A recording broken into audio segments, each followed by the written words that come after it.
John Petrucci might be the best alternate picker of all time. But how does he play such incredibly fast pentatonic licks? And how can we make it easier so that we can play licks like that too, without killing ourselves? Kill yourself. As a professional guitarist, I'm always looking for ways to make licks feel as easy as possible. So watch to the end to learn this awesome John Petrucci pentatonic lick, as well as this special new approach to practice and nail it at full speed. And see the lick in the context of a full John Petrucci style shred solo with tabs near the end. Grab your guitar now and let's get to it. So first, let's hear it nice and slow with a metronome. First thing is, every note of this lick is strictly alternate picked, and that is what makes it sound so aggressive and so exciting, but that is also the reason it is quite hard to play fast. So let's start by breaking it down even further. Here's the first beat of the lick, and it's 6 notes, and it goes like this. Now, it might not look like it, but this is just a simple D minor pentatonic lick. And to help visualize that, here is our D minor pentatonic, and here is the first part of the lick. Some of these notes go off the bottom of the box here, but they're still just pentatonic notes in a different position. Now, you've probably already noticed that John Petrucci is using 3 notes per string on the high E string, and then 2 on the B. This makes the lick a lot more efficient to alternate pick than a typical Zakk Wylde approach, which would be more like this. This is because we're changing strings less often. So this first beat can be treated like a repeating pattern or an exercise, like this.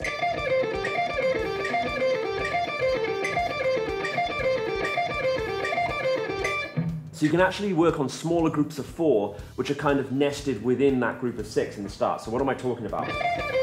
Within that, we have, that's the first 4 notes. And we could just loop those 4 notes to get used to that, and that doesn't even change strings.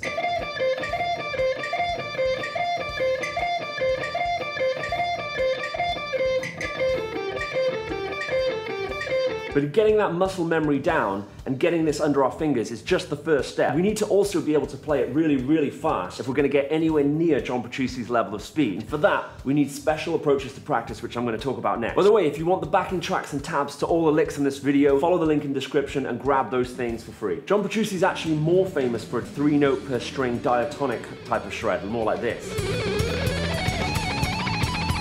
But if you listen to this part of the solo from As I Am,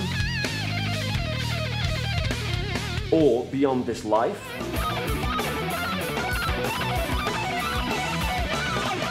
you'll hear these pentatonic licks in action. So how would we go about practicing a lick like this to get that insane speed? So I'm actually going to talk about 2 main approaches, and the first one I talked about in this very popular previous video, and that's burst speed practice. And how that would apply to this lick would be to take that first beat of 6 notes, and we're going to play all of those 6 notes and then the first note from the next beat. So this is what that's going to sound like.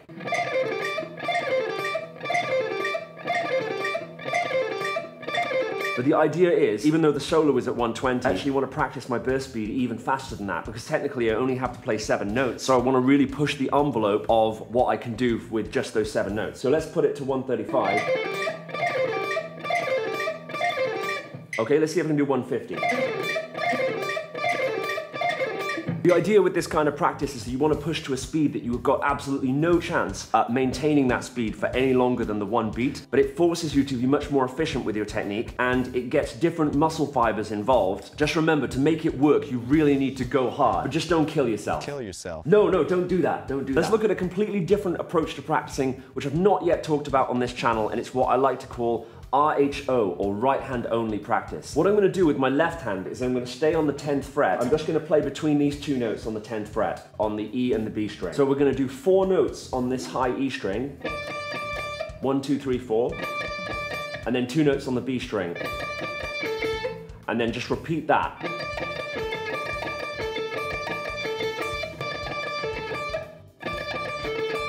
And I can even look at my right hand as I do this. So it allows me to just hone in on the technique and what I'm doing with my right hand.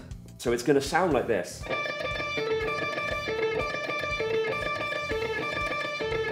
I can look at my right hand while I'm doing this, you see.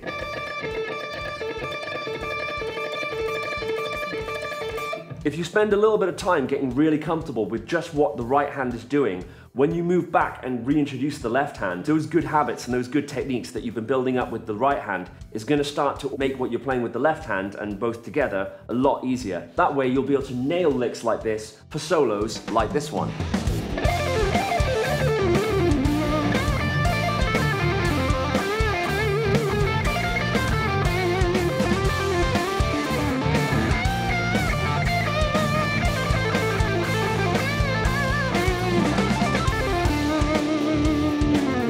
includes a lot of different techniques, which are almost all just inside the D minor pentatonic scale. And I'm going to be covering all the techniques used in this solo in upcoming videos very soon on this channel. Now, John Petrucci's alternate picking is legendary. What if we want to rip out licks which are even more impressive sounding and actually a lot easier to nail? Well, click this video next, because these Paul Gilbert licks and the techniques and approaches to practicing and nailing them might just be what you're looking for.